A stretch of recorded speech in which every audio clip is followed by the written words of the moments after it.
राधे राधे दोस्तों, आप सभी का स्वागत है हमारे चैनल दिव्य हिंदू कथा में। चलिए आज सुनते हैं कार्तिक पूर्णिमा की कथा।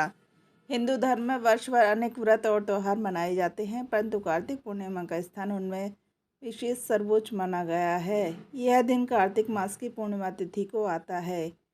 चलिए सुनते हैं कथा। बहुत समय पहले की बात है। तारकासुर नामक एक राक्षस था जो भगवान शिव का परम भक्त था। उसने घोर तपस्या करके भगवान शिव से वरदान पाया कि उसके वध का कारण केवल उसका पुत्र हो सकेगा। कुछ समय बाद जब तारकासुर का वध भगवान शिव के पुत्र कार्तिकेय ने किया, तब उसके 3 पुत्र विद्युतमाली, ताराक्ष और कमलाक्ष अपने पिता की मृत्यु का बदला लेने के लिए कठोर तपस्या करने लगे।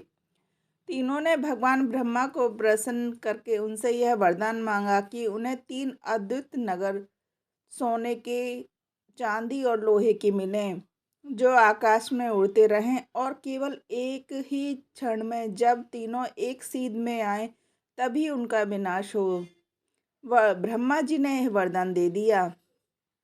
इन नगरों को मिलाकर वे त्रिपुर कहलाए और तीनों दैत्य त्रिपुरासुर के नाम से प्रसिद्ध हुए। इन दैत्यों ने देवताओं पर अत्याचार करना शुरू कर दिया। वे तीनों नगरों में विचरण करते और स्वर्ग, पृथ्वी तथा पाताल लोक में उत्पात मचाते। जब देवताओं का धैर्य समाप्त हो गया तो वे सभी भगवान विष्णु और भगवान शिव के पास पहुँचे। उन्होंने शिव से विनती की कि वे इन दैत्यों का संहार करें। भगवान शिव ने सहर्ष से उत्तर दिया कि जब तीनों नगर एक ही सीध में आएंगे उसी समय उनका विनाश हो सकेगा।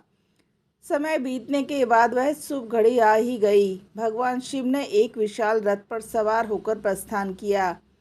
उस रथ के रथी स्वयं ब्रह्मा जी थे। धनुष पर्वत थे, बाण भगवान विष्णु थे और अग्नि उनका अग्रभाग थी। जब तीनों नगर एक सीध में आए तो भगवान शिव ने अपने धनुष में से एक बाण छोड़ा और उस बाण की अग्नि से तीनों नगर भस्म हो गए। देवताओं ने त्रिपुरारी शिव की जय जयकार की। तभी से इस दिन त्रिपुरी पूर्णिमा कहा गया और भगवान शिव के इस स्वरूप की पूजा की जाती है। इस दिन दीपदान का विशेष महत्व है, क्योंकि यह अंधकार और अधर्म पर प्रकाश और धर्म की विजय है। इस दिन गंगा स्नान और दान का भी विशेष महत्व माना गया है। कार्तिकेय पूर्णिमा स्नानम सर्वतीर्थ फलप्रदम, अर्थात कार्तिकेय पूर्णिमा के दिन पवित्र नदियों में स्नान करने से सभी तीर्थों का फल प्राप्त होता है। कार्तिक पूर्णिमा की रात को दीप जलाने की विशेष परंपरा है।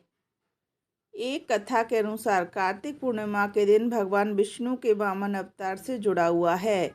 एक बार असुर राज बलि ने तीनों लोकों पर अधिकार कर लिया। देवता भयभीत हो गए और भगवान विष्णु से सहायता मांगी। विष्णु जी ने वामन रूप धारण किया और एक बौने ब्राह्मण के रूप में उन्होंने बलि से कहा, मुझे केवल 3 पग भूमि चाहिए। बलि ने हंसते हुए सहमति दे दी। तब वामन रूप धारण किए विष्णु जी ने विशाल रूप में फैल गए। एक पग में उन्होंने पृथ्वी, दूसरे में आकाश को नापा और तीसरे पग के लिए बलि ने अपना सिर अर्पित कर दिया। भगवान विष्णु प्रसन्न होकर बोले, हे बलि, तुम सच्चे भक्त हो, तुम पाताल लोक में रहो, लेकिन तुम्हें हर युग में पूजित किया जाएगा। कहा जाता है कि उस दिन कार्तिक पूर्णिमा थी, इसलिए इस दिन तिथि को दान और विनम्रता का अत्यंत महत्व है। काशी में कार्तिक पूर्णिमा को देव दिवाली के रूप में मनाया जाता है। यह दिवाली के 15 दिन बाद आता है। कथा के अनुसार जब भगवान शिव ने त्रिपुरासुर का संहार किया तब देवताओं ने गंगा तट पर दीप जलाकर उनका स्वागत किया। तभी से ये परंपरा प्रचलित है। इस दिन संध्या समय गंगा घाटों पर लाखों दीपक जलाए जाते हैं और पूरा काशी नगर प्रकाश में जगमगा उठता है।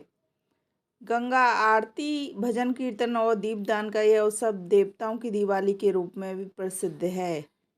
तो दोस्तों, आपको ये कहानी कैसी लगी हमें ज़रूर बताएं और हमारे चैनल को सब्सक्राइब ज़रूर करें। राधे राधे दोस्तों।